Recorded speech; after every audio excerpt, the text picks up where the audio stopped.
హరే కృష్ణ హరే ప్రభుజీ. కృష్ణ. అందరికీ స్వాగతం. ఈరోజు తెలుగు గీత కార్యక్రమానికి మనము ప్రస్తుతం 3వ అధ్యాయంలో ఉన్నాము. 25, 26వ శ్లోకం ఈరోజు చూద్దాం. ముందుగా మనం జగన్నాథ్ మందిర్ దర్శనం చేసుకొని ఆ తర్వాత మనము శ్లోకంలోకి వెళ్దాం. జై జగన్నాథ్, జై బలదేవ్, జై సుభద్రామాయి की, सुदर्शन भगवान की जय, पंचतत्व की जय, चैतन्य निताय की जय, परशुराम भगवान की जय, वामन देव की जय, श्रील प्रभुपाद की जय, गुरुदेव की जय। ओम अज्ञानतिमिरान्धस्य ज्ञानाञ्जनशलाकया चक्षुरुन्मीलितं येन तस्मै श्रीगुरवे नमः। नमो विष्णुपादाय कृष्णप्रेष्ठाय भूतले श्रीमते भक्तिवेदान्ता स्वामिन् इति नामिने। नमस्ते सारस्वते देवे गौरवाणी प्रचारिणे निर्विशेष शून्यवादी पाश्चात्यदेशतारिणे। जय श्री कृष्ण चैतन्य प्रभु नित्यानंद, श्री अद्वैत गदाधर श्रीवासादि गौर भक्त वृंद। हरे कृष्णा कृष्ण कृष्णा हरे हरे, हरे राम राम राम हरे हरे। సో ఇప్పుడు 3వ అధ్యాయం కర్మయోగంలో మనం ఉన్నటువంటి ప్రస్తుత సెక్షన్ ఏమిటి అని అంటే, ఈ సెక్షన్ లో మనం అందరం కూడా జనరల్ గా ఏమనుకుంటాము అని అంటే, భక్తిలోకి వచ్చేసాము అంటే కర్మలు వదిలేయాలి అని అనుకుంటాం. భక్తిలో ఉన్నాం కాబట్టి ఇక భౌతిక కర్మలు ఉండకూడదు, ఆధ్యాత్మికంగా పురోగమించాలి కాబట్టి మనం ఈ కర్మలు చేయాల్సిన అవసరం లేదు అని భక్తి అనేటువంటి వంకతోటి పనులు మానేసి మరి, వాళ్ళ యొక్క విద్యుక్త ధర్మాలను మానేసి మరి, వాళ్ళ వ్యాపారాలని లేకపోతే వాళ్ళ యొక్క కర్మలని మానేసి మరి భక్తి వంకతోటి అలసత్వాన్ని చూపించేటువంటి అవకాశం కూడా ఉంది. అందుకనే కృష్ణుడు ఆధ్యాత్మిక స్థితిలో ఉన్నటువంటి వ్యక్తుడు కూడా కర్మలు చెయ్యాలి అని మనకి ఇక్కడ తెలియచేశారు. ఈ సెక్షన్ మొత్తంలో అదే చెప్తున్నారు. ఆధ్యాత్మికంగా పురోగమించి ఆత్మస్థితిలో నెలకొన్నటువంటి వ్యక్తి యొక్క కర్మలు ఎలా ఉండాలి అని అర్జునుడు అడిగినటువంటి ప్రశ్నకి సమాధానంగా కృష్ణుడు వాళ్ళు కూడా కర్మలు చేయాలి. ఎందుకు అంటే, వాళ్ళు చేస్తున్నటువంటి కర్మలు ఇంకొకళ్ళకి ఉదాహరణగా నిలవడం కోసం, ఆదర్శంగా నిలవడం కోసం వాళ్ళు కర్మలు చేయాలి. అలాంటి వాళ్ళు ఎవరైనా ఉన్నారా? ఆత్మస్థితిలో ఉన్నటువంటి వాళ్ళు కూడా కర్మలు చేసి ఉదాహరణగా నిలబడినటువంటి వాళ్ళు ఎవరైనా ఉన్నారా అని మనందరికీ అవకాశం అనుమానం రావచ్చు. అందుకనే కృష్ణుడు జనక మహారాజుని ఉదాహరణగా తీసుకుని మనకి ఎస్ ఉన్నారు అలాంటి వాళ్ళు కూడా అని చెప్పడం జరిగింది. సో జనక మహారాజు ఎంత గొప్పవాడు కాకపోతే స్వయంగా శ్రీకృష్ణ భగవానుడితోటే ఉదాహరణగా తీసుకొని మరి మనందరికీ కూడా భగవద్గీతను బోధించాలి అని అనుకున్నారు శ్రీకృష్ణుడు. సో జనక మహారాజు ఏమి సర్వసామాన్యమైనటువంటి వ్యక్తి ఏమి కాదు. ఆయన ఆత్మస్థితిలో నెలకొన్నటువంటి వ్యక్తి అయినా సరే భౌతికంగానే కర్మలు చేస్తున్నట్లు మనకి కనిపించారు. అది ఒక శుద్ధ భక్తుడు చేసేటువంటి కర్మల యొక్క విధానం. ఎందుకు చేస్తారు భక్తులు అంటే, ఇంకొకరికి ఉదాహరణగా ఆదర్శనీయంగా నిలబడడం కోసం కర్మలు చేస్తారు. అంతేకాదు స్వయంగా శ్రీకృష్ణ భగవానుడే ఈ భూమి మీదకి అవతరించినప్పుడు కూడా కర్మలు చేశాను అనేటువంటి విషయాన్ని తెలియచేశారు. సమస్త లోకాలకి మూలము శ్రీకృష్ణ భగవానుడు. మాయను కూడా కంట్రోల్ చేసేటువంటి శ్రీకృష్ణ భగవానుడు స్వయంగా ఈ భూమి మీదకి అవతరించినప్పుడు తను కూడా తన బాధ్యతలను నిర్వర్తించారు. అంటే కర్మ నుంచి తప్పించుకోవడం, కర్మ చేయకుండా ఉండడం భక్తి అని అనుకునేటువంటి వాళ్ళకి స్వయంగా శ్రీకృష్ణ భగవానుడే ఒక ఉదాహరణ. స్వయంగా భగవంతుడే అవతరించినప్పుడు కూడా కర్మలు చేస్తారు అనేటువంటి విషయం మనకి కృష్ణుడి ఉదాహరణతోటి మనకు అర్థమైపోయింది. మనకి భాగవతం 10వ స్కందంలో కృష్ణుడి యొక్క దినచర్యల గురించి వస్తుంది. కృష్ణుడు మార్నింగ్ లేచిన కాడి నుంచి మళ్ళీ రాత్రి పడుకునేంత వరకు ఏం పని చేసేవాళ్ళు అని, ఇదంతా చాలా బిజీగా ఉండేవాళ్ళు కృష్ణుడు. కృష్ణుడు బిజీ చూస్తే అసలు భౌతికంగా ఉన్నారా ఆధ్యాత్మికంగా ఉన్నారా అనుకుంటాం. ఎందుకు చేస్తారు కృష్ణుడు ఈ కర్మలన్నీ? కృష్ణుడు ఈ కర్మలన్నీ తన భక్తుల కోసం చేస్తారు. మరి భక్తులు ఎవరి కోసం చేయాలి కర్మలన్నీ? సరే కృష్ణుడు అంటే భక్తుల కోసం చేశాడండి, మరి మేమెందుకు చేయాలి? భక్తులం కదా మేమెవరి కోసం చేయాలి అని అనుకోవచ్చు. మనం భగవంతుడి కోసం చేయాలి. కృష్ణుడు భక్తుల కోసం చేస్తే భక్తులు భగవంతుడి కోసం చేయాలి. ఇది ఆధ్యాత్మిక సంబంధము అంటే, ఇది ఆధ్యాత్మిక బంధము అంటే, ఇది భగవంతుడితో భక్తుడికి ఏర్పడేటువంటి రిలేషన్ అంటే ఇది. అయితే సరే కృష్ణుడు కర్మల గురించి మాట్లాడుతున్నారు, మరి ఏమిటి భౌతికంగా ఉన్నటువంటి వ్యక్తులు చేసేటువంటి కర్మలకి ఆధ్యాత్మికంగా ఉన్నటువంటి వ్యక్తులు చేసేటువంటి కర్మలకి మధ్య తేడా? ఎలా మనం ఆ తేడాను అర్థం చేసుకోవాలి అనేటువంటి విషయము తరువాత పూర్తిగా భౌతికంగా నెలకొని ఉన్నటువంటి వ్యక్తి పట్ల ఆధ్యాత్మికంగా ఉన్నటువంటి వ్యక్తి యొక్క బిహేవియర్ ఎలా ఉండాలి? భక్తిలో పురోగమించినటువంటి వ్యక్తి, ఆధ్యాత్మిక స్థితిలో నెలకొన్నటువంటి వ్యక్తి తన కర్మలు తాను చెయ్యాలి అన్నారు. ఓకే. తన కర్మలు తాను ఎలా చెయ్యాలి? 2 ఈ భౌతికంగా ఉన్నటువంటి వ్యక్తికి ఎలా ఎలా ఆయన స్పందించాలి? ఏ విధంగా ఆధ్యాత్మికంగా ఉన్నటువంటి వ్యక్తి, భౌతికంగా ఉన్నటువంటి వ్యక్తిని మోటివేట్ చేయాలి భక్తి తీసుకోమని అనేటువంటిది మనకి ఈ రోజు కాన్సెప్ట్. 25, 26వ శ్లోకంలో మనకి ఈరోజు వస్తుంది. అంటే 25, 26వ శ్లోకము అనేటువంటిది ప్రచారం చేయాలి అని అనుకునేటువంటి వ్యక్తులకి చాలా ఉపయోగకరమైనటువంటి ఉపదేశాలు. ఏ విధంగా మనం ప్రచారం చేయాలి అని అనుకుంటామో మనకి తెలియదు. కాబట్టి మనలాంటి వాళ్ళకి భగవంతుడు కొన్ని చిట్కాలు చెప్తున్నారు. కొన్ని ఉపదేశాలని ఇస్తున్నారు. ఈ ఉపదేశాలను గనక మనం మనసులో పెట్టుకుంటే మనము ప్రచారం చెయ్యొచ్చు. చక్కగా ప్రచారం చెయ్యొచ్చు. ఓకే. 25వ శ్లోకం ముందుగా చూద్దాం. సత్వః కర్మణ్య విద్వాంసో యథా కుర్వంతి భారత కుర్వాద్విద్వాంస్ తథాసక్తః చికీర్షిర్లోక సంగ్రహం. పామరులు ఫలములందు ఆసక్తి గలవారై తమ కర్మను వనరించినట్లు విద్వాంసుడైన వాడు జనులను ధర్మ మార్గమును వర్తింపజేయుటికై సంగరాహిత్యముగా కర్మను వనరింపవలెను. 26 న బుద్ధిభేదం జనయేద్ అజ్ఞానం కర్మ సంగినాం జోషయేత్ సర్వకర్మాణి విద్వాన్ యుక్తః సమాచరన్. విద్యుక్త ధర్మపు ఫలముల ఎడ ఆసక్తిని కలిగినటువంటి పామరుల మనస్సు కలతపడు రీతిగా విద్వాంసుడు వారిని కర్మయందు నిగ్రహింపరాదు. అందుకు భిన్నముగా అతడు భక్తి భావంతో కర్మను వనరించుచు కృష్ణ భక్తి వృద్ధి అగుటకు వారిని వివిధ కర్మల యందు నియుక్తులను చేయవలెను. సో చాలా చాలా మంచి శ్లోకాలు ఈ 2. ఎందుకంటే ప్రచారమే సారము. మనకి కృష్ణుడు ఎవరైతే ప్రచారం చేస్తారో వాళ్ళు నాకు అత్యంత సన్నిహితులు అనేటువంటి విషయం తెలియజేశారు. మరి ప్రచారం చేయనటువంటి వ్యక్తులు మరి ఏ విధంగా భగవంతుడికి సన్నిహితుడుగా మారాలి అనేటువంటి విషయం మనం తెలుసుకోవాలి. ఇక్కడ మనకి శ్రీకృష్ణుడు కొన్ని విషయాలను తెలియజేస్తున్నారు. భక్తుడికి అభక్తుడికి మధ్య తేడా తెలియజేస్తున్నారు. భక్తులు ఏ విధంగా కర్మలు చేస్తారు, అభక్తులు ఏ విధంగా కర్మలు చేస్తారు అనేటువంటి విషయం మనము అర్థం చేసుకోవాలి. భక్తులు కర్మలని సంగత్వంతో చేస్తారు. అంటే ఫలాల మీద ఆసక్తితోటి చేస్తారు. భక్తులు ఫలాల మీద ఆసక్తి లేకుండా కర్మలు చేస్తారు. అభక్తులు ఫలాల మీద ఆసక్తితోటి కర్మలు చేస్తారు. ఇది భక్తులకి అభక్తులకి మధ్య ఉన్నటువంటి తేడా. అంటే మొత్తం కనుక మనము వ్యక్తులను కనుక చూస్తే మనకి మెయిన్‌గా 4 రకాలుగా ఉంటారు. ఒకటి పూర్తిగా భౌతికంగా ఉన్నటువంటి వ్యక్తులు. పూర్తిగా భౌతికంగా ఉన్నటువంటి వ్యక్తులు ఎవరు అనంటే వాళ్ళకి కర్మ మీద కూడా ఆసక్తి ఉంటుంది. కర్మ ఫలం మీద కూడా ఆసక్తి ఉంటుంది. వీళ్ళ జీవితంలో భగవంతుడు ఉండడు. వీళ్ళకి ఉన్నదల్లా ఏమిటి జీవితంలో అంటే కర్మ. ఎందుకంటే పొద్దున్న లేచిన కాడ నుంచి రాత్రి పడుకునేంత వరకు బిజీగా ఉండేటువంటి లైఫ్. వ్యాపారము, ఉద్యోగము ఇలాంటి విషయాలలో చాలా బిజీగా ఉంటారు.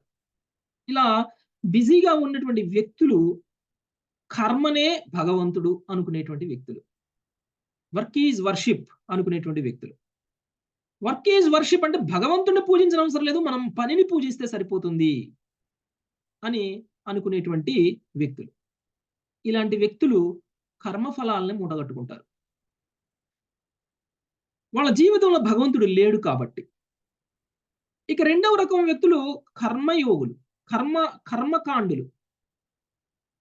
కర్మకాండాలో ఉండేటువంటి వాళ్ళు.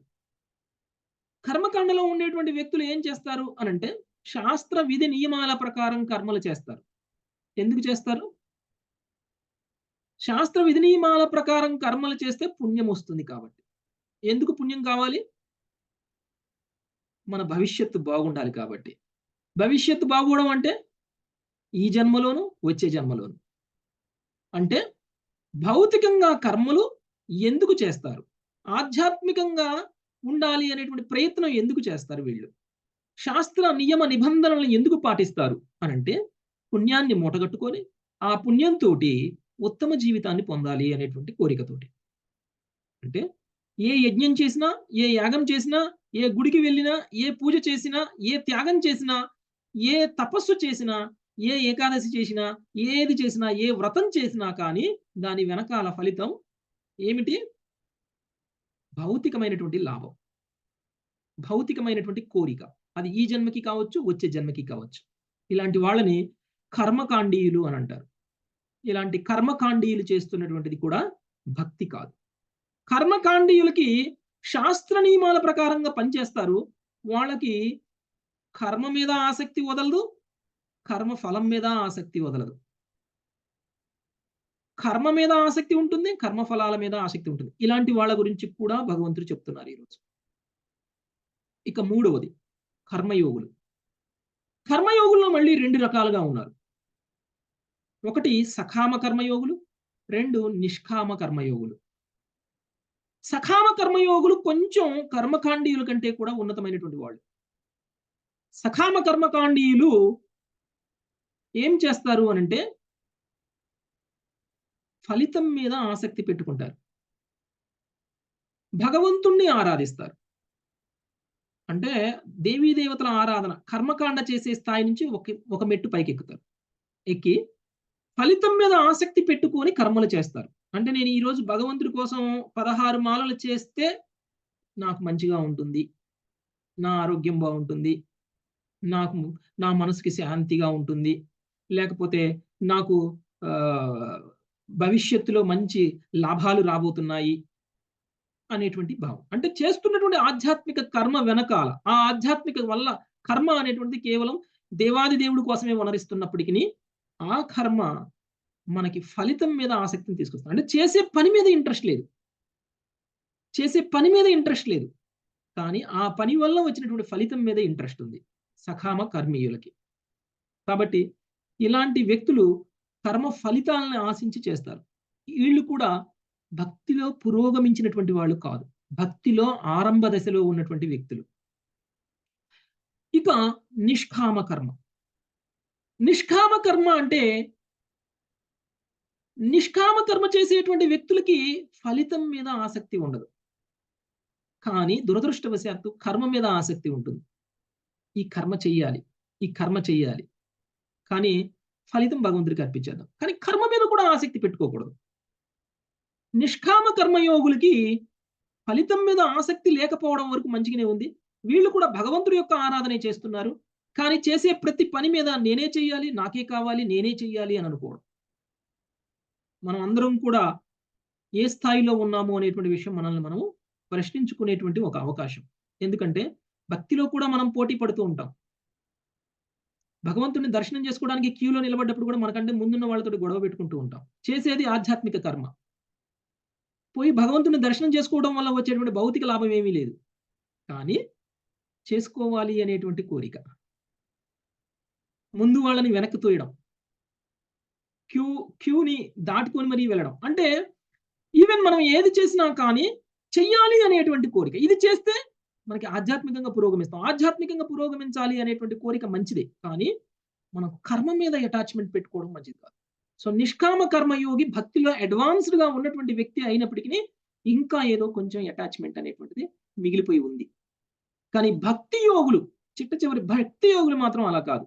భక్తి యోగులు నిస్వార్థమైనటువంటి భగవంతుడి యొక్క సేవలో నియుక్తులై ఉంటారు. వాళ్ళకి కర్మ మీద అటాచ్‌మెంట్ ఉండదు. కర్మ ఫలం మీద అటాచ్‌మెంట్ ఉండదు. కానీ కర్మలు చేస్తారు. ఎందుకు చేస్తారు? ఉదాహరణగా నిలబడడం కోసం. ఇంకొకరికి ఆదర్శవంతంగా ఉండడం కోసం వాళ్ళు కర్మలు చేయటం అనేటువంటిది జరుగుతుంది. కాబట్టి మనం చూస్తే మన ఇస్కాన్ కూడా అనేక రకాలైనటువంటి యాక్టివిటీస్ చేస్తూ ఉంటుంది. ఈవెన్ మీరు చూస్తే వ్యవసాయ క్షేత్రాలలో వ్యవసాయం కూడా చేస్తుంది ఇస్కాన్. ఎందుకు? అసలు మనం వ్యవసాయం ఎలా చేయాలి? పంటలు ఎలా పండించాలి? పండించినటువంటి పంటలను ఏ విధంగా మనం భోగించాలి? అనేటువంటి విషయం ప్రజలకి తెలియచేయటం కోసం ఇస్కాను గోశాలలను నిర్మించటము, లేకపోతే వ్యవసాయ క్షేత్రాలను నిర్మించటము, లేకపోతే భక్తి వేదాంత ట్రస్ట్ మన హాస్పిటల్స్ కూడా నిర్మించటము, భక్తి వేదాంత హాస్పిటల్స్ కూడా నిర్మించడము.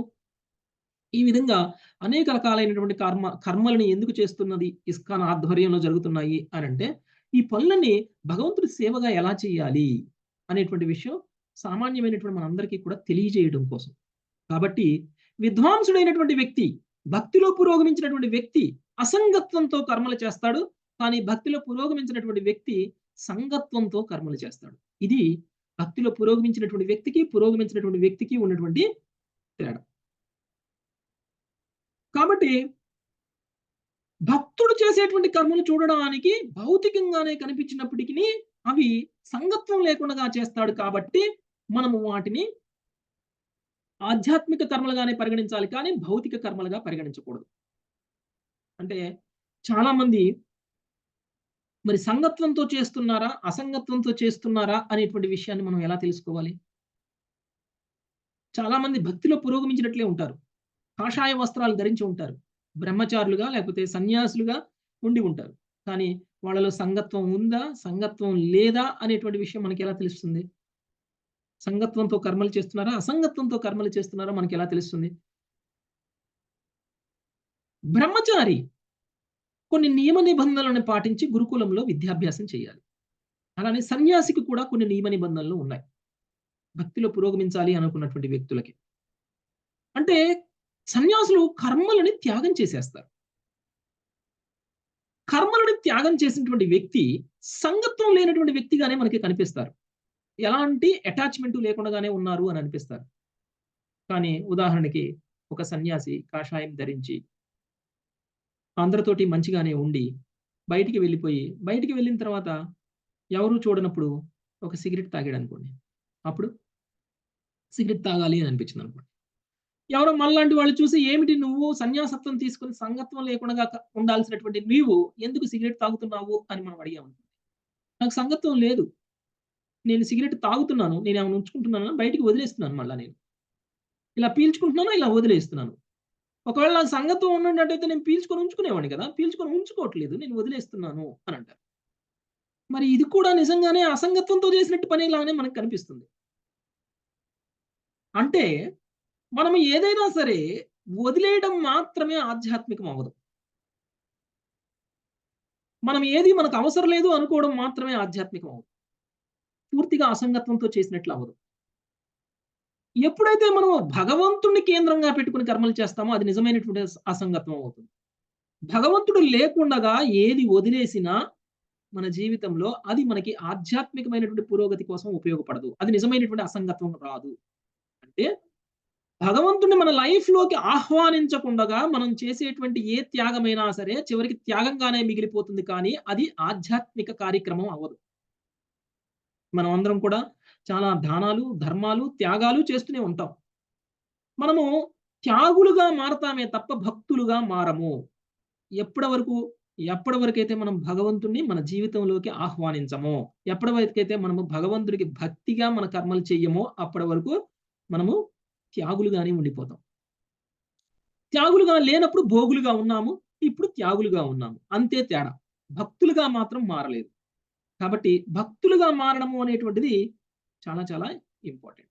మనం ఎప్పుడు ఏ కర్మ చేసినా కానీ మనం ఆలోచించాల్సింది ఏమిటి అనంటే ఈ కర్మ ఈ కర్మ మనకి ఏమి చేస్తుంది?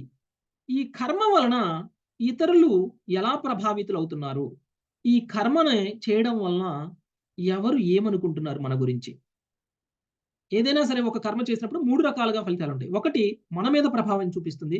2 ఇతరుల మీద ప్రభావం చూపిస్తుంది. 3 ఇతరులు మన గురించి ఏమనుకుంటున్నారు? మనం ఎలాంటి ఉదాహరణ ఇస్తున్నాము ఇతరులకి అనేటువంటిది కూడా ఉంటుంది. ఈ మూడిటిని విషయాల్ని దృష్టిలో పెట్టుకొని మనం కర్మలు చేయాలి.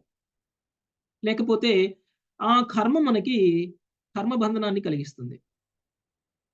కాబట్టి మనమందరం కూడా ఎవరో ఒకళ్ళకి ఆదర్శనీయంగానే ఉన్నాం. మనం అందరం అనుకోవచ్చు. నేనేమి సెలబ్రిటీని కాదండి. నన్ను చూస్తే నేను ఎవరినో కూడా తెలీదు. నేను ఏ కర్మ చేసినా గాని నన్ను ఆదర్శంగా తీసుకొని నా గురించి నన్ను ఒక ఉదాహరణగా తీసుకొని కర్మలు చేసేవాళ్ళు ఎవరు లేరు అని అనుకోవచ్చు మనం. ప్రతి వ్యక్తికి కూడా ఎంతో కొంత ప్రభావితం చేసేటువంటి వ్యక్తులు ఉంటారు. కనీసం తన కుటుంబమైనా గాని ప్రభావితం అవుతుంది. కాబట్టి తన కుటుంబం ప్రభావితం అవ్వడం కోసమైనా సరే మనం కర్మని కరెక్ట్‌గా చేయాలి. కర్మని భక్తి యోగంలో ఉండి చెయ్యాలి. ఎప్పుడైతే కృష్ణుని కేంద్రంగా చేసుకొని మనం కర్మలు చేస్తామో, అప్పుడు అది ఇంకా మన కుటుంబ సభ్యుల్ని ప్రభావితం చేసినా కానీ దానివల్ల మనకి లాభం. లేదు అంటే మనం చేస్తున్నటువంటి కర్మల వల్ల మనకే కర్మ ఫలితాలొస్తాయి. ఇతరులు ఏమైపోతే మనకెందుకు అనేటువంటి భావనలో గనక మనం కర్మలు చేశామనుకోండి. మన కుటుంబ సభ్యులు కూడా మనం చేసినటువంటి భౌతికమైనటువంటి కర్మలను చూసి ప్రేరేపితమైపోయి, వాళ్ళు చేసినటువంటి కర్మల యొక్క ఫలితాలలో 1/8వ వంతు ఫలితం మనకు కూడా వస్తుంది. అంటే మన కర్మకి ప్రభావితులై చేసినటువంటి వ్యక్తుల యొక్క కర్మ ఫలాలలో 8వ వంతు కర్మఫలం మనం తీసుకోవాలి. ఇది చాలా ప్రమాదకరమైనటువంటి పరిస్థితి. మనం అనుకోవచ్చు, నా ఇష్టము నేను చేస్తాను అని. నా కర్మ నాకు ఫలితాన్నిస్తుంది అని అనుకోవచ్చు. కానీ మన కర్మలను చూసి ప్రభావితులైనటువంటి వ్యక్తులు కూడా ఉంటారు. ఎవరు ప్రభావితులు కారు అని అనుకోవద్దు. ఒకవేళ ఎవరైనా ప్రభావితులై వాళ్ళు కూడా అలాంటి పాపమే, వాళ్ళు కూడా అలాంటి తప్పే, వాళ్ళు కూడా అలాంటి కర్మే చేస్తే, మన కర్మ వల్ల మనం పొందేటువంటి ఫలితంతో పాటు, వాళ్ళు చేసినటువంటి కర్మ వల్ల పొందినటువంటి ఫలితంలో 8వ వంతు ఫలితాన్ని మనం కూడా పొందాలి. అందుకనే ప్రభుత్వాన్ని పాలించేటువంటి నాయకులు చాలా జాగ్రత్తగా ఉండాలి. శాస్త్ర నియమాలకి అనుసారంగా ప్రభుత్వాన్ని నడపాలి. లేదు అంటే ప్రజలు చేసినటువంటి ప్రతి తప్పులో 8వ వంతు ప్రభుత్వ నాయకుడికి వెళ్తుంది. రాజకీయ నాయకులు ఏముందిలే, రాజకీయం అంటే ఒక వ్యాపారము అనేటువంటి భావనలో ఇష్టం వచ్చినట్టుగా చేస్తే దాన్ని చూసి ప్రభావితులు చాలా మంది అవుతారు. ఎందుకంటే చాలా ఉన్నతమైనటువంటి పొజిషన్‌లో ఉన్నటువంటి వ్యక్తి చేసినటువంటి కర్మలని ఇతరులు అందరూ కూడా ఫాలో అవుతారు. తప్పు చేస్తే తప్పులు ఫాలో అవుతారు. ఒప్పు చేస్తే ఒప్పులు ఫాలో అవుతారు. కాబట్టి మన తప్పు మనకే గదా కర్మ ఫలితము. ఇంకెవరో చేసినటువంటి తప్పులు మనకెందుకు ప్రభావితం చేస్తాయి అని మనం అనుకునే అవకాశం ఉంది. కాబట్టి మనము చాలా జాగ్రత్తగా కర్మలు చేయాలి. ఇతరులు చేసినటువంటి కర్మల యొక్క ఫలితాలకు కూడా మనము పంచుకునేటువంటి పరిస్థితుల్లో మనం కర్మలు చేయకూడదు. కాబట్టి భగవద్గీత అనేటువంటిది శ్రీకృష్ణ భగవానుడు మనందరికీ ఇచ్చినటువంటి ఉపదేశం. ఈ ఉపదేశాన్ని తీసుకొని మనము మన యొక్క కర్మలను ఎలా చేయాలి అనేటువంటిది చేయాలి. వైరాగ్యాన్ని ప్రదర్శించటం ఓకే. కానీ నేను వైరాగ్యాన్ని ప్రదర్శించాను అనేటువంటి భావనలో ఉండడం కూడా ఆధ్యాత్మికం కాదు. వైరాగ్యం మీద కూడా సంగత్వం ఉండకూడదు. నేను ఇది వదిలాను అని అనుకోవడం కూడా ఆ వదిలేసినటువంటి వస్తువు మీద మనకి సంగత్వాన్ని ఏర్పాటు చేస్తుంది. కొంతమంది బ్రహ్మచారులు నేను పెళ్లి చేసుకోను అని సంకల్పం తీసుకుంటారు. తీసుకోవడం వరకు మంచిదే. నేను గృహస్థ జీవనంలోకి ఎంటర్ అవ్వను అనేటువంటి నిర్ణయం వరకు ఓకే. దాన్ని అంతటితో మర్చిపోవాలి. అంతటితో వదిలేయాలి. కానీ సమయం వచ్చినప్పుడల్లా, సందర్భం వచ్చినప్పుడల్లా నేను వివాహం చేసుకోను, నేను గృహస్థ జీవనంలోకి రాను, నేను నా జీవితంలోకి ఏ అమ్మాయిని నేను ఆహ్, నా జీవితంలోకి స్థానం ఇవ్వను అని జెప్పేసి లేదు అనుకోవడం కూడా ఏ వస్తువు గురించైతే మనం లేదు అనుకుంటున్నామో ఆ వస్తువు మీద సంగత్వాన్ని ఏర్పాటు చేస్తుంది. అటాచ్‌మెంట్ ఏర్పాటు చేస్తుంది. మనం వదిలేసిన దాన్ని ఎక్కువగా మనం ఆలోచించకూడదు. మనం అందరం కూడా కాఫీ, టీలు మానేస్తున్నాము. ఎల్లిపాయ మానేస్తున్నాము. ఆధ్యాత్మికంగా పురోగమించాలి అనేటువంటి ప్రయత్నం చేస్తున్నాం. కానీ వదిలేసిన దాని గురించి ఇంకా ఆలోచన చేయకూడదు. వదిలేసిన దాని గురించి ఆలోచన కూడా ఆ వదిలేసినటువంటి వస్తువు మీద సంగత్వాన్ని ఏర్పాటు చేస్తుంది. కాబట్టి మన యొక్క కర్మ, మన యొక్క ఆలోచన కూడా ఇంపార్టెంటే. సో, ఈ విధంగా మనము ఆధ్యాత్మికంగా కర్మలని అసంగత్వంతో ఎలా చేయాలి అనేటువంటి విషయాన్ని మనకు తెలియజేశారు. ఈ అసంగత్వంతో చేసినటువంటి కర్మలు మనల్ని ఆధ్యాత్మికంగా పురోగమించేలా చేస్తాయి. కాబట్టి అందరం కూడా ఈ యొక్క ఇన్‌స్ట్రక్షన్‌ని తీసుకొని మనము కర్మలు చేయటము అనేటువంటిది చేయాలి. ఒకటి ఈ అసంగత్వము అనేటువంటిది ఎప్పుడైతే మన జీవితంలోకి భగవంతుడు ఎంటర్ అవుతారో అప్పుడు మాత్రమే సాధ్యమవుతుంది. కానీ ఏదో నేను వదిలేసాను, త్యాగం చేశాను అనేటువంటి భావనలో ఉన్నంత మాత్రాన అసంగత్వం అనేటువంటిది రాదు. ఏది చేసినా భగవంతుడి కోసం చేయాలి. అది నిజమైనటువంటి అసంగత్వం. ఏది చేసినా భగవంతుడిని మనసులో ఉంచుకొని చెయ్యాలి. అది నిజమైనటువంటి అసంగత్వం. అది నిజమైనటువంటి భక్తి. ఇక 26వ శ్లోకంలో అభక్తులైనటువంటి వ్యక్తులకి కొన్ని ఫిలాసఫీలుంటాయి. మనమందరము భక్తులుగా భగవద్గీతను వింటూ ఉన్నాము చాలా కాలంగా. ఒక్కొక్క శ్లోకానికి విశ్లేషణాత్మకంగా మనం అర్థం చేసుకునేటువంటి ప్రయత్నం చేస్తున్నాం. కాబట్టి మన జ్ఞానం పెరిగిపోయింది. మనకి జ్ఞానం పెరిగినప్పుడు ఇంతకు ముందు చేసినటువంటి తప్పులు ఏమిటి అనేటువంటి విషయం మనకు అర్థమైపోయింది. ఇంతకు ముందు మనం ఏది చేస్తే మంచి అనుకున్నామో, అందులో ఉన్నటువంటి లోపాలు కూడా మనకు అర్థమైపోయాయి. అంటే భక్తిలో పురోగమించాం మనం. భక్తిలో పురోగమించినటువంటి మన యొక్క ప్రవర్తన, భక్తిలో పురోగమించినటువంటి వ్యక్తుల పట్ల ఎలా ఉండాలి? ఇది చాలా ఇంపార్టెంట్. ఎందుకంటే, ఇతర వ్యక్తులను కూడా భక్తిలోకి తీసుకురావడము అనేటువంటిది ప్రచారం. అయితే ఈ ప్రచారం చేసేటువంటి సమయంలో, మనమందరం కూడా చాలా తప్పులు చేస్తూ ఉంటాం.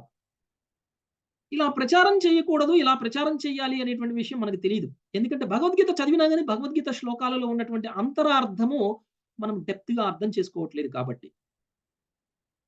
ఈరోజు మనకి భగవంతుడు 26వ శ్లోకంలో ఆ విషయాన్ని తెలియజేస్తున్నారు. ఎప్పుడైనా సరే భక్తిలో లేనటువంటి వ్యక్తులతోటి మనము ఆర్గ్యూ చెయ్యకూడదు. వాళ్ళు చేసేటువంటి కర్మలు తప్పు అని మనము డైరెక్ట్‌గా అనకూడదు. కర్మకాండ చేసేటువంటి వ్యక్తిని నువ్వెందుకు కర్మకాండ చేస్తున్నావు అని అనకూడదు. కర్మకాండ కూడా చెయ్యనటువంటి భౌతికంగా ఉన్నటువంటి వ్యక్తిని ఎందుకు నువ్వు 24 గంటలు భౌతికంగానే ఉన్నావు? ఎందుకు నీ లైఫ్‌లోకి ఒక ఆధ్యాత్మిక కర్మ కూడా తీసుకురావట్లేదు అని అనకూడదు. ఇలా అంటే వాళ్ళు మనకి శత్రువులవుతారు. మనం కూడా అలానే ప్రవర్తించాం. ఎవరైనా మన దగ్గరికొచ్చి డైరెక్ట్‌గా నువ్వు ఇలా చెయ్యి, అలా చెయ్యి అని మనం చెప్పామనుకోండి. మనం ఎందుకు యాక్సెప్ట్ చేయాలి? మనం ఎందుకు నమ్మాలి? ఎందుకంటే మనకు సిద్ధాంతం తెలీదు. మనం భగవద్గీతను చదవలేదు. మనకి మన పూర్వజులు ఏం చెప్పారో అదే చేసుకుంటూ వచ్చాం. అదే ధర్మం అనుకున్నాం. అదే కరెక్ట్ అనుకున్నాం.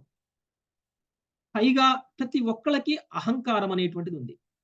అహం అనేటువంటిది దెబ్బతింటుంది. ఎవరినైతే వ్యతిరేకిస్తావో వాళ్ళు మనకి ఎదురు తిరుగుతారు. ఎదురు తిరిగిన తర్వాత మనం వాళ్ళని భక్తిలో పురోగమించేలా చేయడం అనేటువంటిది చాలా కష్టం. కాబట్టి భౌతికంగా ఉన్నటువంటి వ్యక్తిని ఎప్పుడూ కూడా వ్యతిరేకించాలి. భక్తిలో ప్రచారం చేయటము అనంటే అభక్తుడి మీద గెలుచుకోవడము అని కాదు. విజయాన్ని సాధించడం కాదు ఆర్గ్యుమెంట్‌లో. అవతల వ్యక్తులని ఓడింపచేయటము భక్తిలో పురోగమించటం కాదు. భక్తి ప్రచారం అసలే కాదు. కాబట్టి భక్తిని ప్రచారం చేయాలి అనుకునేటువంటి వ్యక్తి ముఖ్యంగా మనసులో పెట్టుకోవాల్సినటువంటి విషయం ఏమిటి అనంటే, అభక్తులను ఓడించి భక్తులుగా చెయ్యాలి అనుకోవడం కాదు. అందుకనే భగవంతుడు వాళ్ళని వదిలేయండి. వాళ్ళతోటి మీరు ఎలాంటి ఆర్గ్యుమెంట్లు చెయ్యకండి. వాళ్ళని ఇబ్బంది పెట్టకండి. మరి ఏం చేయాలి? మరి ప్రచారం ఎలా చేయాలి? ప్రభుజీ మీరిలా చెప్తున్నారు. మేము వాళ్ళని వదిలేయాలి. వాళ్ళతోటి మాట్లాడకూడదు. వాళ్ళతోటి ఆర్గ్యూ చేయకూడదు. వాళ్ళు చేస్తున్నది తప్పు అని చెప్పకూడదు. మరి ఎలా మేము ప్రచారం చేయాలి? ఇంకొక పక్క ప్రచారమే సారము అని అంటున్నారు. ప్రచారం చేస్తేనే భగవంతుడికి అతి సన్నిహితులం అవుతాము అని అంటున్నారు. మరి ఎలా చేయాలి? దానికి కూడా కృష్ణుడు ఇందులో సమాధానం చెప్పారు. ఎలా చేయాలి అనంటే, వాళ్ళకి ఇష్టమైనటువంటి పనిని మనము భక్తిలో ఎలా చెయ్యాలో చేసి చూపిచ్చాలి. వాళ్ళకి బాగా నచ్చుతుంది, ఇలా చేస్తే ఆనందం కలుగుతుంది అని ఏదైతే అనిపిస్తుందో, ఆ పని మనం వాళ్ళ కళ్ళ ముందే భక్తిలో చేస్తే ఇంకా ఎంత ఆనందం ఉంటుందో చూపిచ్చాలి. మనమందరం కూడా ఈరోజు ఒకళ్ళ ద్వారా ఇంకొకళ్ళు, ఒకళ్ళ ద్వారా ఇంకొకళ్ళు వచ్చి భగవద్గీత క్లాస్‌లో కూర్చుంటాం. ఇది ప్రచారం అంటే. భగవద్గీత క్లాస్‌కి రాకముందు భగవద్గీత అంటే ఏంటో కూడా తెలీదు. కర్మ ఎలా చేయాలో కూడా తెలీదు. మనం వాళ్ళని కర్మ ఇలా చెయ్యాలి, ఇలా చెయ్యొద్దు అని చెప్పేసి ఫోర్స్ చేసి ఏమీ చేయలేదు. మేము భగవద్గీత క్లాస్ వింటున్నాము, మీరు కూడా వచ్చి వినండి అనేటువంటిది ఒక హింట్ ఇచ్చామంతే. ఎలాగోలాగా వచ్చి కూర్చోబెట్టాం. ఇప్పుడు వాళ్ళు కర్మ ఎలా చేయాలో తెలుసుకున్నారు. మనందరము ఇంతకుముందు మనం చేస్తున్నటువంటి కర్మలకి, ఇప్పుడు మనం చేస్తున్నటువంటి కర్మలకి తేడా వచ్చింది. సో, ఈ విధంగా మనము భక్తిని ప్రచారం చేయాలి. అంతేకాని తత్వంలో గెలిసి మనము వాళ్ళని వాళ్ళు చేస్తున్నటువంటి అంటే చాలామంది చాలా కేవలం భౌతికంగానే లేరు. ఆధ్యాత్మికంగా కూడా ఉన్నారు. కర్మకాండీయులైనా కావచ్చు, కర్మయోగుల్లో సకామ కర్మయోగులైనా కావచ్చు, లేకపోతే నిష్కామ కర్మయోగులైనా కావచ్చు, లేకపోతే నిరాకార బ్రహ్మాన్ని పూజించేటువంటి వ్యక్తులైనా కావచ్చు, లేక శూన్యవాదులైనా కావచ్చు. ఎవరైనా సరే. వాళ్ళ శూన్యవాదాన్ని ఓడించటమే లక్ష్యంగా పెట్టుకుంటే అది ప్రచారం అవ్వదు. వాళ్ళ నిరాకార బ్రహ్మ ఉపాసనని ఓడించటమే లక్ష్యంగా పెట్టుకుంటే ప్రచారంలో మనము సాధించలేము. ఉదాహరణకి అమెరికాలో ఉన్నప్పుడు ప్రభుపాదుల వారు కొత్తగా అమెరికా వెళ్ళినటువంటి టైంలో చాలా మందిని ఆకర్షించేశారు. ఎందుకంటే ఎవరొచ్చి భక్తిలో పురోగమించండి అని చెప్పినా కానీ ఎవరు రావట్లేదు. ప్రభుపాద రోజు ప్రసాదం తయారు చేసి అందరికీ పెట్టేవాళ్ళు.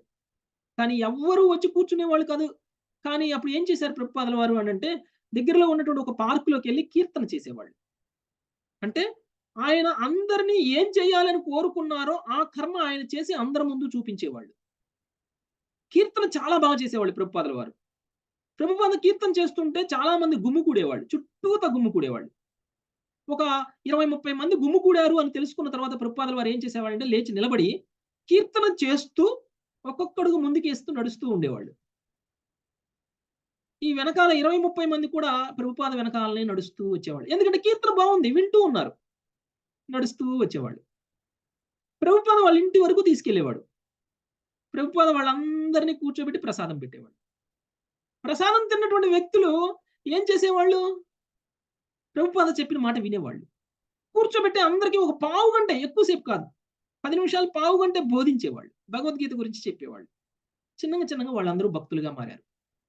ఈ భక్తులుగా మారినటువంటి వ్యక్తులు ఇంకొంతమంది భక్తుల్ని తీసుకురావడం మొదలుపెట్టారు. ఇక్కడికి రండి. మంచిగా ప్రసాదం దొరుకుతుంది. మంచిగా కీర్తన దొరుకుతుంది. ఎక్స్‌టసీ వస్తుంది. మనమందరం ఏదో డ్రగ్స్ తీసుకుంటే వచ్చే ఎక్స్‌టసీ కంటే అద్భుతమైనటువంటి తన్మయత్వం ఇక్కడొస్తుంది అని చెప్పేసి అందరూ కూడా ఇక్కడికొచ్చి కూర్చోవడం స్టార్ట్ చేశారు. అయితే ఒకసారి ఏమైంది అనంటే, ఇలానే అందరూ వెళ్తున్నారు. ఇక్కడేదో ఆనందం వస్తుంది. ఇక్కడేదో తన్మయత్వం వస్తుంది అనుకుని ఒక ఆమె మినీ స్కర్ట్ వేసుకొని ప్రభుపాద చెప్తున్నటువంటి క్లాస్‌లో వినడానికొచ్చింది. అంటే బట్టలు సరిగ్గా లేవు. అమెరికాలో జనరల్‌గా ఇలానే ఉంటారు. బట్టలు కురచగా వేసుకుంటారు. అయితే ఆ అమ్మాయిని ప్రభుపాద క్లాస్‌లో కూర్చొనివ్వలేదు ఇతర భక్తులు.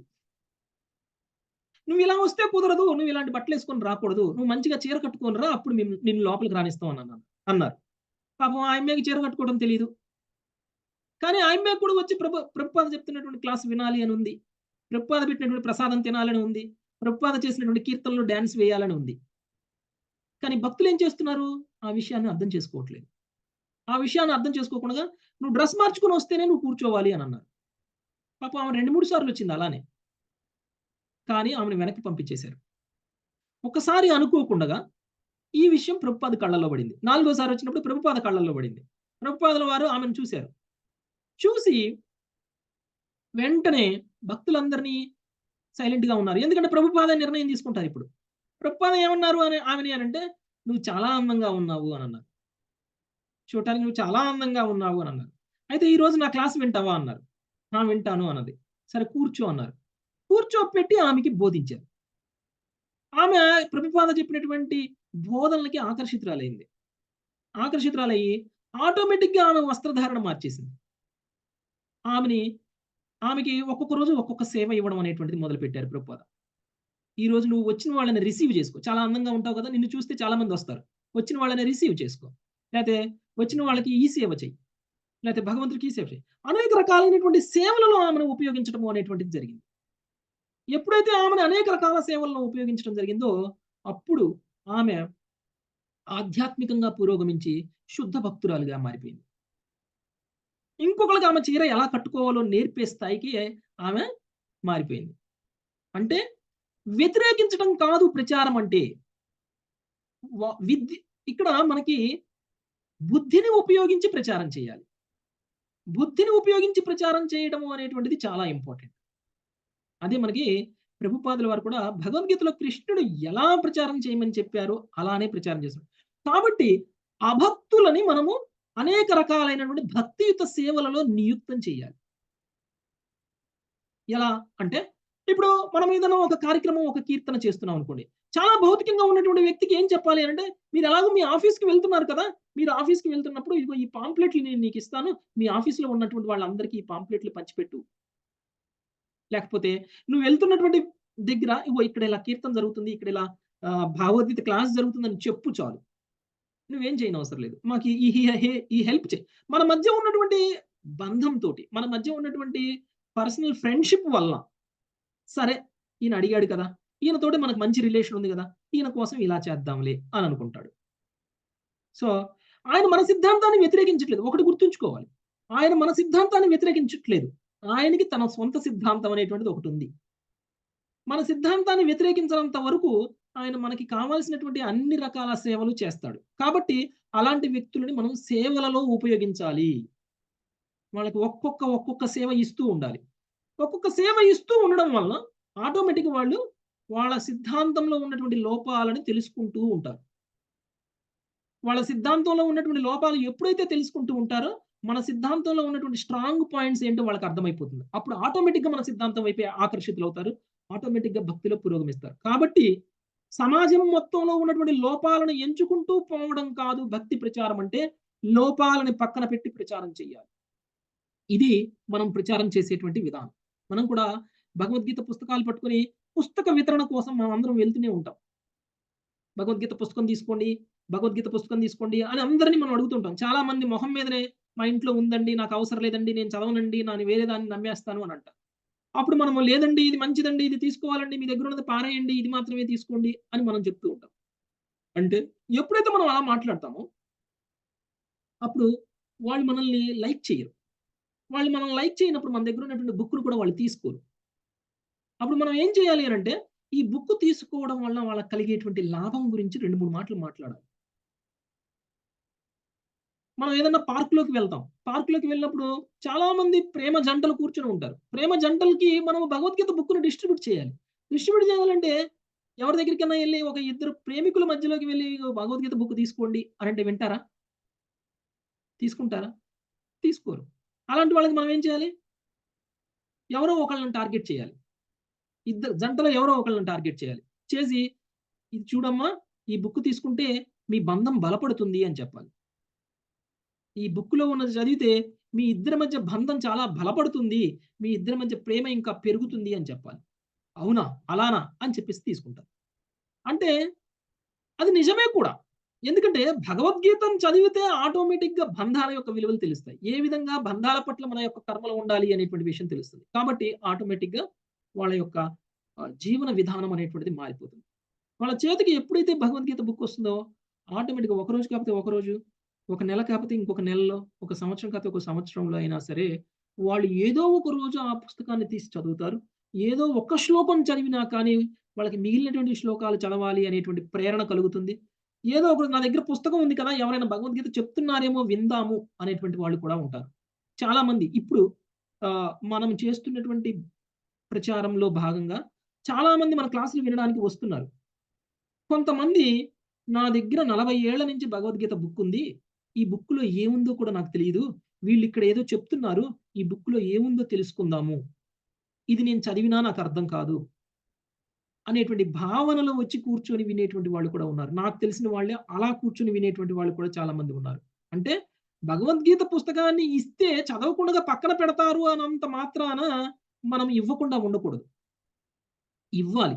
ఏదో ఒక రోజు ఆ పుస్తకంలో ఏముందో తెలుసుకునేటువంటి ఆలోచనొస్తుంది. వచ్చిన నాడు వచ్చి క్లాస్‌లో కూర్చుంటారు. అది 40 ఏళ్ల తర్వాతనే కావచ్చు, 30 ఏళ్ల తర్వాతనే కావచ్చు. కాబట్టి పుస్తక వితరణ అనేటువంటిది ప్రభుపాదుల వారు మనందరికీ ఇచ్చినటువంటి ఒక ఆధ్యాత్మికమైనటువంటి భక్తియుత సేవ. ఎప్పుడైతే మనం అది చేస్తామో మనకి తెలియకుండానే చాలా మంది భక్తులుగా మారిపోతారు. మనకి తెలిసే భక్తులుగా మారాలి అని అనుకోనవసరం లేదు. మనకి తెలియకుండగా కూడా మన యొక్క పుస్తక వితరణ ద్వారా భక్తులుగా మారినటువంటి వాళ్ళు చాలా మంది ఉంటారు. అది కూడా ఆధ్యాత్మిక పురోగతే. కాబట్టి మనం అందరం కూడా సమాజంలో లోపాలను వెతకడం కాకుండగా, లోపాలను వెతుకుతూ పోతూ ఉంటే లోపాలకి అంతం అనేటువంటిది ఉండదు. లోపాలు కనిపిస్తూనే ఉంటాయి. ప్రతి క్షణం, ప్రతి వ్యక్తిలోనూ, ప్రతి మాటలోనూ లోపం అనేటువంటిది ఉంటుంది. ఈ లోపాలను పక్కన పెట్టి మనము మన యొక్క ప్రచార కార్యక్రమాన్ని సక్రమంగా చేయాలి. ఇది కృష్ణుడు మనకి ఈరోజు బోధిస్తున్నటువంటి బోధన. ఇక తరువాత సరే కర్మలు చెయ్యాలి. కర్మల పట్ల అసంగత్వంతో కర్మలు చెయ్యాలి. ప్రచారము అనేటువంటిది ఎలా చేయాలి అనేటువంటి విషయాన్ని బోధించిన తరువాత కృష్ణుడు అసంగత్వంతో కర్మలు చేసేటప్పుడు కూడా కర్మబంధనం కలగకుండా ఎలా జాగ్రత్తగా ఉండాలి అనేటువంటి విషయాన్ని మనకి తరువాత శ్లోకాల్లో బోధించనున్నారు. Thank you very much. వంచాకల్పతరుభ్యశ్చ కృపా సింధుభ్య ఏవ చ పతితానాం పావనేభ్యో వైష్ణవేభ్యో హరే కృష్ణ. హరే కృష్ణ. ఎవరికైనా ఏమైనా ప్రశ్నలు ఉంటే తీసుకుందాం మాతాజీ. చాలా బాగుంది ప్రభుజీ క్లాస్ ఈరోజు. హరే కృష్ణ. హరే కృష్ణ ప్రభుజీ. ప్రభుజీ ప్రభుజీ భక్తిలో లేని వాళ్ళని కూడా వాళ్ళలో ఉన్నటువంటి ఆ గుణాలని మనం ఆధ్యాత్మికంగా ఏ విధంగా ఉపయోగించుకోవాలో ప్రభుపాదుల వారిని చూసిన తర్వాత భలే అర్థమైంది ప్రభుజీ. Yes, అవును ma'am. ప్రభుజీ. అసలుకి వాటిని ఏ విధంగా మళ్ళీ వాటిని ఉపయోగించి వాళ్ళని భక్తిలోకి తీసుకురావచ్చు. మీరు చెప్పిన కొన్ని ఇన్స్ట్రక్షన్స్, సూచనలు ఇప్పుడు మనల్ని వ్యతిరేకించకుండా వాళ్ళ ధర్మం వాళ్ళకున్నా కూడా మనల్ని వ్యతిరేకించిన వాళ్ళకి కొంతవరకు చెప్పొచ్చు ప్రభుజీ మీరు అన్నట్టుగా. అదే అసలుకి వ్యతిరేకించే వాళ్ళకైతే చెప్పడం కూడా అనవసరమే. మనం ఆర్గ్యుమెంట్ వాళ్ళ చేయాల్సిన నియమం అవసరం లేదు వాళ్ళకున్నా అలాంటివి. సో ఇక పక్కన వాళ్ళది వ్యతిరేకించట్లేరంటే వాళ్ళు ఏ విధంగా మార్గంలోకి తీసుకురావచ్చు ఈ మార్గంలోకని. అసలు భలే ప్రభుపాదుల వారు ఎంత చక్కటి ఆ అమ్మాయిని ఏ విధంగా ఉపయోగించుకున్నారో చూశాక మీరు చెప్పిన తర్వాత ప్రభుజీ ఇది కొన్ని దీనికి చాలా యుక్తి ఉండాలి ప్రభుజీ. మీరు చెప్పిన విధంగా ప్రవర్తించాలంటే చాలా కొంచెం ఆలోచించి ఒక ఇప్పుడు వ్యక్తిని ఏ విధంగా మార్చాలో వ్యాపారం చెయ్యాలి అంటే తెలివితేటలు ఉండాలి కదా మాతాజీ. ఎస్ ప్రభుజీ. మనం షాప్ లో పెట్టింది నాణ్యత లేనటువంటి వస్తువైనా కానీ మనం ఎలా అమ్ముతాం దాన్ని? చాలా తెలివిగా అమ్మేస్తాం కదా. చెప్తాం ఎన్నో మాటలు చెప్పి తెలివిగా అమ్ముతాం కదా. మరి అలాంటిది ఎంతో నాణ్యత ఉన్నటువంటి భక్తిని కూడా మనం అమ్మాలి. భక్తిని అమ్మాలంటే అలాంటి తెలివితేటలే కావాలి మనకు కూడా కదా. ప్రభుజీ కర్మలు చేసే వాళ్ళు కూడా ఫస్ట్ మీరు అన్నట్టుగా వర్క్ ఈజ్ వర్షిప్ అంటారు.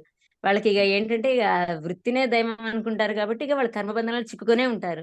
ఇంకా అసలుకి ఇంకో ఆ లైన్ నుంచి బయటికి వచ్చే ప్రయత్నం చేస్తే కనుక మీరు అన్నట్టుగా కర్మకాండాల్లోకి వస్తారని చెప్పారు. అసలు 1 by 1 స్టెప్స్, ఈ 5 స్టెప్పులు మాత్రం నిజంగా ప్రభుజీ అవి ఇంకా కొంచెం మళ్ళీ ఇంకొకసారి బాగా వినాలనిపిస్తుంది ప్రభుజీ మీరు చెప్పిన ఆ కర్మకాండాల తర్వాత నుంచి. ఎస్ ప్రభుజీ. ఇక అది కొంచెం డెప్త్ గా ఉంది ప్రభుజీ ఈ రోజు క్లాస్ పాయింట్స్ అన్ని కూడా. చాలా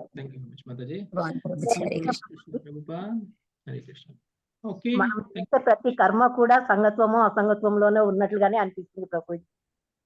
అది తప్ప మనం ఏం చేస్తున్నట్లు అనిపించడం లేదు. అసలు ఇవన్నీ విన్న తర్వాత ఎంత పురోగతి చెందాలి ప్రభుజీ అనిపిస్తుంది. మీరు అన్నట్టుగా ఆ కర్మకాండలు చేస్తూ కూడా ఈ కర్మలు చేసామనేటువంటి ఫీలింగ్ ఉండకుండా, నిష్కామ కర్మ చేసే వాళ్ళు కూడా నేను చేస్తున్నాను అనే ఫీలింగ్ రాకూడదు. ఆ కర్మలు చేస్తున్నాం అని అంటే అసలు ఎంత పురోగతి చెందితే గనుక ఆ విధమైన ఫీలింగ్స్ వస్తాయో అర్థమవుతుంది ప్రభుజీ. చాలా కొన్ని సార్లు మాతాజీ మనము త్యాగం చేసేసాము గొప్ప పని చేసేసాము అని అనుకుంటుంటాం కదా. త్యాగం చేసేసాము అని అనుకోవడం కూడా త్యాగం మీద అటాచ్మెంట్. దాన్ని సార్లు అనుకున్నామంటే దానితో మనం అటాచ్మెంట్ పెరిగినట్టే. త్యాగం చేసాము అనుకోవడం కూడా ఒక రకమైనటువంటి అటాచ్మెంటే. దాని నుంచి బయటికి రావాలి. ఇది వదిలేసాను గొప్పగా చెప్పుకోవడం కోసం వదిలేస్తారు కొంతమంది కదా. అది కూడా అటాచ్మెంట్. అన్నిట్లో నాకు నేనే ఎగ్జాంపుల్ గా కనిపిస్తాను. మాతాజీ మేమందరం కూడా అదే స్టేజ్ లో ఉన్నాం. ఎంత అన్నిట్లోనే నేనే కనిపిస్తాను. అది మీ గొప్పతనం మాతాజీ. ప్రభుపాదుల వారు ఏం చెప్పారు అని అంటే, ఎవరైనా సరే వాళ్ళకి కనిపించిన లోపాన్ని వాళ్ళు తెలుసుకోగలిగితే, అంటే మనలో ఉన్నటువంటి లోపాన్ని మనం తెలుసుకోవడం ఆధ్యాత్మికంగా పురోగమించినట్లే అని చెప్పారు. సో నువ్వు ఎంత గొప్పవాడివి కాకపోతే నీలో లోపం నీకు కనపడదు. జనరల్ గా మన లోపం మనకు కనిపించింది అని అంటే మన అహం తగ్గిపోయినట్లే, మనలో అహంకారం పోయినట్లే. అదే ఆధ్యాత్మిక పురోగతికి మొట్టమొదటి. ఇలా మీరు చెప్పినట్టుగా యుక్తిని ప్రయోగించాలి ప్రభుజీ. మా బుర్రలు పనిచేయట్లేదు. అందుకనే మాతాజీ ఫలశ్రుతులు ఉట్టిగా ఇవ్వలేదు శంకరాచార్యులు. భగవద్గీతకి ఫలశ్రుతులు ఒక్కొక్క అధ్యాయానికి ఫలశ్రుతులు ఇచ్చారు. ఎందుకు ఇచ్చారు అని అంటే భగవద్గీతను అందరూ తీసుకోవాలని. హరే కృష్ణ ప్రభుజీ. హరే కృష్ణ ప్రభుజీ. మన లోపాన్ని మనం తెలుసుకోవడం కూడా చాలా చాలా ఉత్తమం మాతాజీ. తెలుసుకోకపోతే ఎలా మార్చుకుంటాం? అవును, మార్చడానికి ట్రై చేస్తాం, మార్చుకోవడానికి. భగవంతుడు ఈ రోజు మీ ద్వారా మా లోపాలని మాకు తెలియజేస్తున్నాడు ప్రభు. చాలా థ్యాంక్స్ ప్రభు. ప్రభుజీ మీరు 5 స్టెప్పులు చెప్పారు కదా ప్రభుజీ. ఫస్ట్ ఏమో వర్క్ ఈజ్ వర్షిప్ అని వెళ్ళేవాళ్ళు, నెక్స్ట్ కర్మకాండలు చేసేవాళ్ళు, తర్వాత సకామ కర్మలు చేసేవాళ్ళు, తర్వాత నిష్కామ కర్మలు, తర్వాత భక్తులు. ప్రభుజీ భక్తులు అనేవాళ్ళు ఆ స్టేజ్ కి వచ్చేస్తారా ప్రభుజీ? మీరు అన్నట్టుగా ఇన్ని 4 స్టెప్పులు దాటి ఈ 4 కూడా ఎటువంటి లోపాలు లేని స్టేజ్ కి వస్తారా ప్రభుజీ భక్తులు? వస్తారు మాతాజీ, ఎందుకు రారు? మీరే ఉదాహరణ, మీరే ఉదాహరణ మాతాజీ, మీ అందరూ ఉదాహరణ.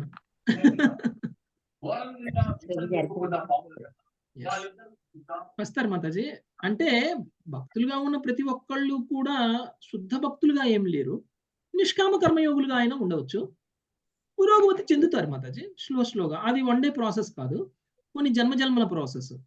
జన్మజన్మల ప్రాసెస్ ని మనం ఒక రోజులోనే వచ్చేయాలి అంటే సాధ్యం కాదు, కానీ ఆ ప్రాసెస్ ని మనం గట్టిగా పట్టుకొని ఉండాలి, అప్పుడే అది సాధ్యం. అది ఓకే. అలాంటి భక్తులు చాలా మంది ఉన్నారు. ఇప్పుడు చూడండి, మనం రోజు మార్నింగ్ మంగళహారతి వింటాం కదా. ఆ మంగళహారతి గోవిందమాది పురుషం తమహం భజామి ఎవరు పాడారు? అదే దర్శనార్థి. బ్రహ్మదేవుడు ఇచ్చారు పాట, కానీ అది పాడింది రోజు మంగళహారతిలో మనం ఆ రికార్డింగ్ ప్లే చేస్తాం. ఆమె భౌతికంగా ఉన్నటువంటి వ్యక్తి ఒక ఆమె, ఓకే. ఆమె ఒక పాప్ సింగర్. ఆమెకి ప్రభుపాదుల వారు ఈ పాట పాడు అన్నారు. ఆమె పాడితే చాలా బాగా అనిపించింది. ఆమె పాడి ఆమె పెద్ద భక్తురాలైపోయింది. ఆమెకి ప్రభుపాద సేవ ఇచ్చారు. ఇలాంటి సేవ ఇవ్వడం వలన ఆమె గొప్ప భక్తురాలైంది. ప్రతి మందిరంలోనూ దర్శన హారతి సమయంలో ఇదే పాట పెట్టాలి అని అన్నారు. అంటే ఆమె వాయిస్ ఎన్ని మందిరాల్లో ప్రపంచం మొత్తం కూడా మారుమోగిపోతుంది. అంటే చూడండి, ఒక వ్యక్తిని భక్తిలో వినియోగించడం అంటే ఇలా ఉండాలి.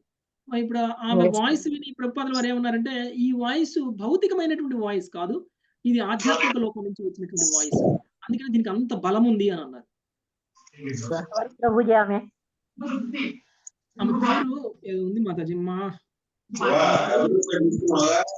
ఆమె పేరు నాకు గుర్తులేదు, ఎవరికైనా గుర్తుంటే చెప్పొచ్చు.